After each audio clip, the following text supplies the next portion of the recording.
On my birthday, my husband's sister interrupted my cake cutting and said, "You don't deserve to be the center of attention." My husband shrugged. "She just likes to joke around." I smiled and said, "Then she'll love my joke too." Moments later, her face went white as she realized what I had done. I, 34 female, have been married to my husband Ryan, 36 male, for 8 years. We live in Chicago, and for a long time, I thought we had a good marriage. It wasn't perfect, but what marriage is?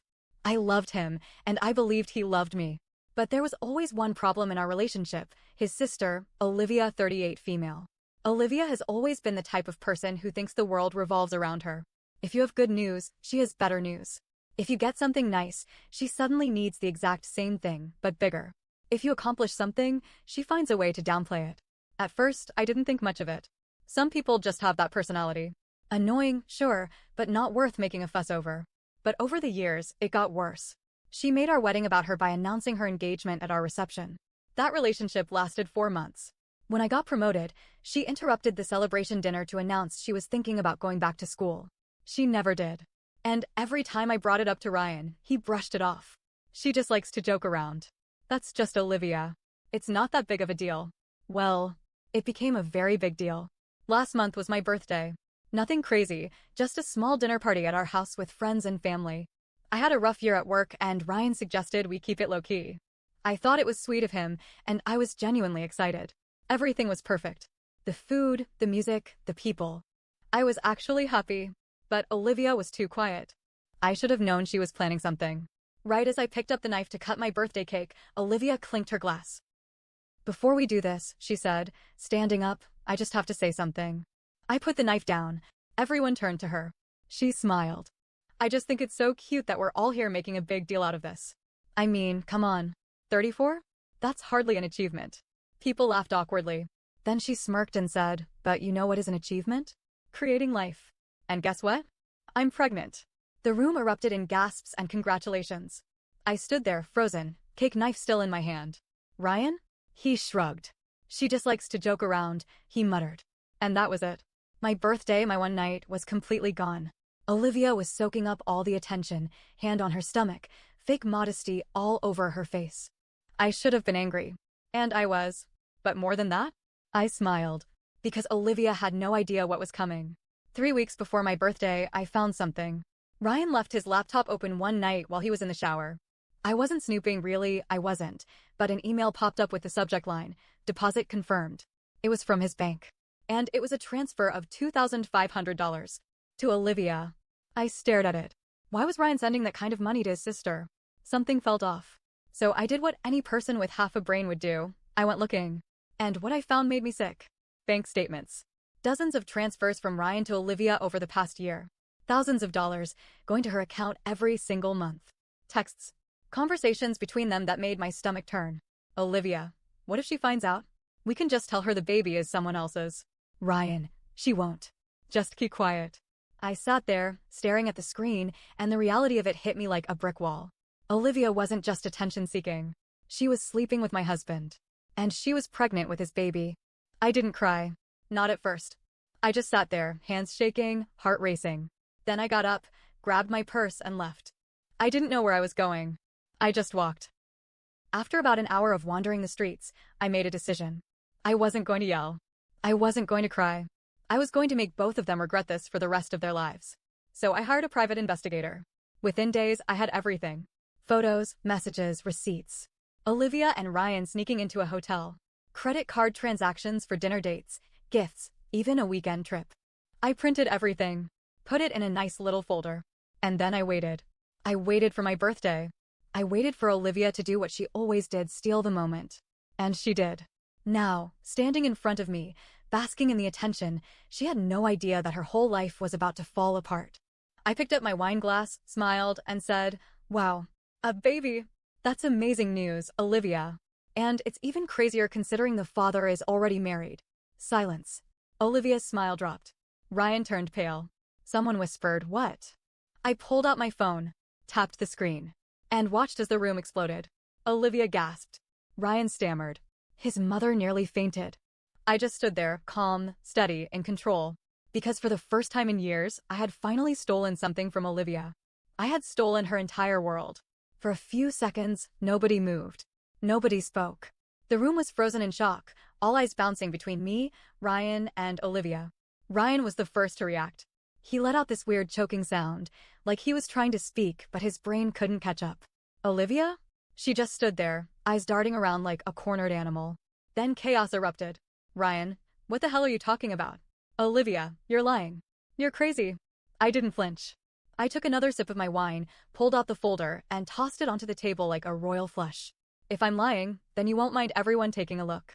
A couple of guests, too curious to resist, leaned in. My best friend Rachel grabbed the folder, flipped it open, and gasped. Oh my God. Ryan lunged forward, trying to grab it, but Rachel yanked it away.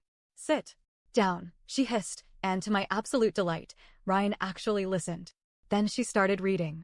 First, the hotel receipts. Then the bank transfers. Then the texts. The room went from confused murmurs to complete and utter horror. Ryan's mom, who had been standing next to Olivia with her hand on her shoulder, snatched it away like she had just touched something rotten. Tell me this isn't true, she whispered to Olivia. Olivia's mouth opened and closed, but no words came out. Ryan, the coward that he was, turned to me instead. Why would you do this? He snapped, like I was the villain. I laughed. Actually laughed.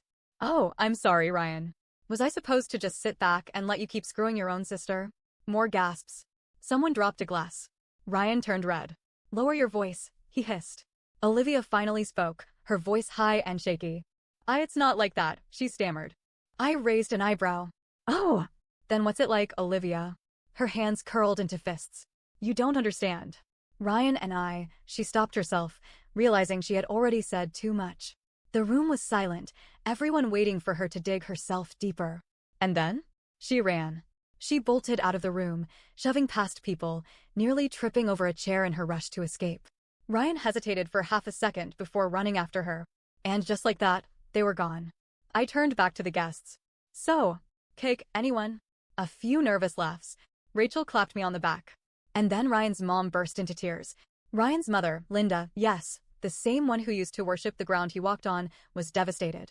She sank into a chair, her face in her hands. Oh my God. Oh my God. Rachel rubbed her back awkwardly. Do you need water? Or maybe a therapist? Meanwhile, Ryan's dad, Richard, who had been quiet the whole time, stood up, grabbed his coat, and muttered, I'm going to kill him. And he meant it. He stomped toward the door like a man on a mission. Linda jumped up. Richard, stop. He didn't stop. Neither did I. I followed him out the door, just in time to see Ryan and Olivia arguing in the driveway. And let me tell you, Olivia had completely dropped the innocent act. You idiot, she screeched. How the hell did you let her find out? Ryan ran his hands through his hair, pacing like a madman. I don't know. She must have been snooping.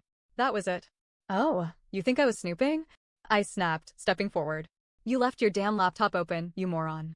They both whipped around. Ryan paled. Olivia's nostrils flared. And Richard? Richard didn't say a word. He just decked Ryan in the face. Ryan hit the ground. Blood. Broken nose. Probably a concussion. It was beautiful. After Richard's punch, things escalated fast. Olivia screamed. Ryan groaned, clutching his face. The neighbors must have called the cops, because 10 minutes later, 2 squad cars pulled up. An officer stepped out. What's going on here? Ryan, still on the ground, groaned, my dad hit me. Richard shrugged. Yep. The officer blinked. Why? I stepped in. Because my husband was sleeping with his own sister. The disgust on the officer's face was priceless. Jesus Christ, he muttered. At this point, Olivia had started crying. Fake, whiny, attention-seeking crocodile tears. It's not what it looks like, she wailed. One of the cops sighed, rubbing his forehead. Ma'am, I don't even know what the hell this looks like. Ryan, bleeding all over his shirt, croaked out, just get me out of here. The cops took one look at him, then at Richard, and sighed. Sir, we're gonna have to take you in for assault. Richard didn't even argue. He just nodded. Before they could cuff him, Linda ran outside, hysterical. Please, no. Don't arrest him. Please. She was sobbing so hard she could barely stand. Rachel had to hold her up. One of the cops, clearly not wanting to deal with this mess, sighed. Look, if he doesn't press charges, we can let this slide. Ryan, still lying on the ground, muttered, I just want to go home. The cop turned to Richard. You good with that? Richard scoffed. I've already wasted a punch on this piece of shit. I'm not wasting any more energy. And that was it. The cops left. Ryan and Olivia crawled into Ryan's car and drove off. And I walked back inside, picked up my cake knife, and cut myself the biggest damn slice of cake. Because the best part? This wasn't over. Not even close. The night should have ended there. I should have gone to bed satisfied, knowing I had burned their little secret to the ground. But as I sat there, eating my cake while the party fizzled out, I had this nagging feeling in the pit of my stomach. Something wasn't right. Ryan and Olivia had left too quietly. No shouting, no last-ditch attempt to spin the story, no desperate excuses. Just a quick getaway. That didn't sit well with me. Ryan never just walked away. He always had to have the last word, the final punch, the upper hand. And Olivia? She was a professional victim. Yet, instead of a full-blown meltdown, she had just slithered into Ryan's car and disappeared. I knew they weren't done. And I was right. I woke up to 50 missed calls and a dozen unread texts. At first, I thought it was just fallout from the party. Maybe Ryan's family had more to say, or maybe one of my friends wanted to rehash everything over coffee. Then I saw the name on my screen. My boss. And the message underneath made my blood run cold. Call me ASAP. We need to talk. I bolted upright, my heart pounding. I dialed immediately. Hey, what's going on? His voice was stiff, cold. We received an email about you this morning. Multiple emails, actually. My stomach dropped. What do you mean? Someone sent HR a package. Screenshots, photos, accusations. He hesitated. It's serious. I felt like I was drowning. What kind of accusations? Sexual harassment, embezzlement, workplace bullying. They even attached a supposed testimony from a former coworker. I nearly dropped the phone. What? That's insane. I know. He sighed. But corporate takes this stuff seriously. You're on administrative leave while we investigate. I couldn't breathe. My hands were shaking so hard I almost dropped the phone. Who the hell would? And then it hit me. Olivia. Of course it was Olivia. That conniving, desperate, evil little. I clenched my jaw so hard it hurt. This wasn't just revenge. This was war. I spent the next few hours in full damage control mode. I called HR. I called my lawyer. I even reached out to some coworkers to see if anyone had heard rumors. The testimony? Fake. The coworker they supposedly got it from had never written it. The embezzlement claims? Bullshit. But the email was anonymous, and since HR had to follow procedure, I was still stuck in limbo. And Olivia knew that. She wasn't trying to win. She was trying to make me suffer. Well, two could play that game. That same afternoon, I got a call from an unknown number. I almost ignored it, but something told me to pick up. Hello? Silence. Then a hesitant voice. Is this my name? Yes. Who is this? More silence. Then, my name is Melanie. I think we need to talk. It's about Olivia and Ryan. I went completely still. What about them? A deep breath on the other end. Then, I'm Olivia's former best friend. And I know everything. I met Melanie that evening at a coffee shop. She was in her late 30s, blonde, with tired eyes and an expression that screamed, I've been through some shit. She wasted no time. Olivia is a snake, she said bluntly. And I know what she did to you. But trust me, she's done worse. I leaned in. Tell me everything. And oh, she did. Apparently, Olivia had a history of destroying people's lives. She once got a former friend fired by planting drugs in her car and anonymously tipping off the police. Charges were eventually dropped, but the friend lost her job. She faked a stalker and blamed an ex who dumped her, ruining his reputation. She even tried to blackmail her own mother for money. But the real bombshell? Olivia has done this exact same thing before. What do you mean? I asked, my skin crawling. Melanie hesitated. Then she pulled out her phone and scrolled through her messages. 3 years ago, Olivia had an affair with another married man. When his wife found out, she tried to ruin her. Olivia fought back by making up fake accusations, just like she's doing to you. My stomach turned. What happened to the wife? Melanie sighed. She lost everything. Her job, her reputation. She moved out of state. Olivia won. I felt physically sick. Why are you telling me this? I asked. Melanie met my eyes. Because Olivia finally screwed me over, too. And I want her to burn. By the time I got home, my brain was on fire. This wasn't just about me anymore. Olivia was a career psychopath, and if I didn't stop her, she'd do this to someone else. So I did what any rational person would do. I called the PI again. I need you to find everything you can on Olivia, I told him. Every dirty secret. Every past scam. Every skeleton in her closet. He chuckled. You got it. And then I made another call. To Richard. Ryan's father. the man who had already punched his own son in the face. Richard, I said, my voice calm and steady. How would you like to help me destroy Olivia and Ryan? Silence. Then, the most satisfying words I had ever heard. Tell me what to do. After my call with Richard, things moved fast. The PI worked quickly. Within days, he had everything. Evidence of Olivia's past scams, people she had wronged, and even legal records I didn't know existed. Turns out, Olivia had been sued twice before for defamation. She settled both cases out of court, but it was clear she had a pattern of destruction. Meanwhile, Melanie came through with something even bigger.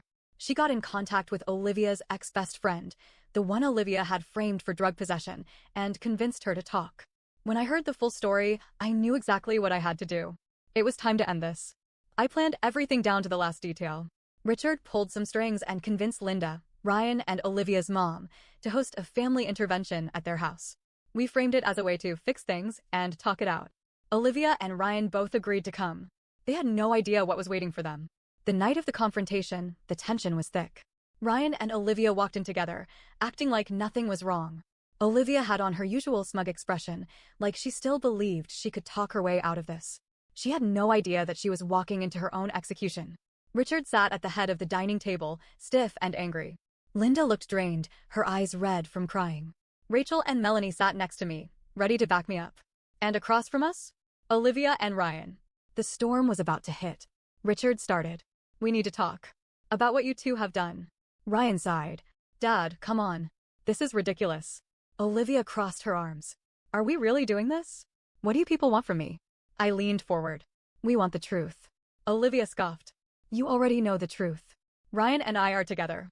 You need to get over it. I smiled. Oh, Olivia. I wasn't talking about this truth. Then I pulled out a stack of documents and placed them on the table. This, I said, flipping through them, is proof that you've been doing this for years. Framing people, destroying lives, ruining reputations. And now? Everyone in this room is going to hear the real story about who you are. Olivia's smugness cracked. What is this? This is bullshit, she snapped, her voice shrill. I turned to Melanie.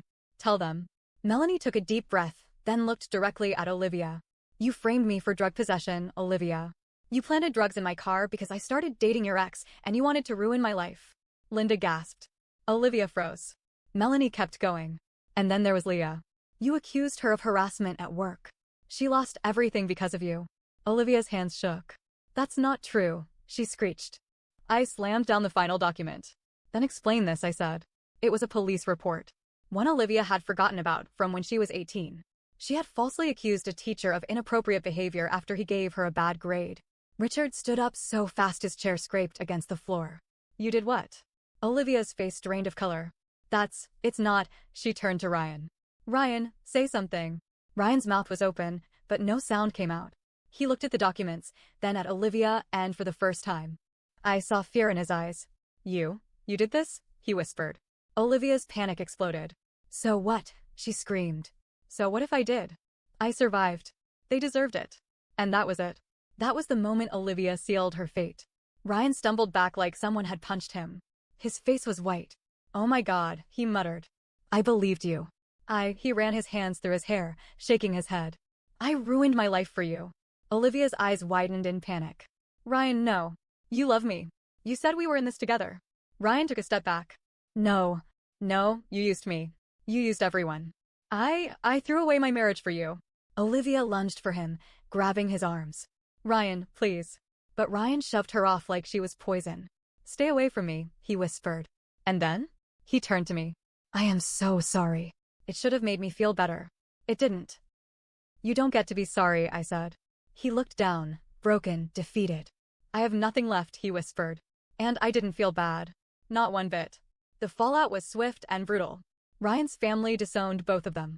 Richard kicked Ryan out, and Linda refused to speak to either of them ever again. Olivia lost everything. The people she had wronged started coming forward, filing real lawsuits against her. She was officially a pariah. Ryan disappeared. Last I heard, he was living in a cheap motel, unemployed, friendless, drowning in regret. I got my job back. HR realized the accusations against me were fake and offered me a promotion as an apology. And me? I moved on. I took a solo trip to Italy.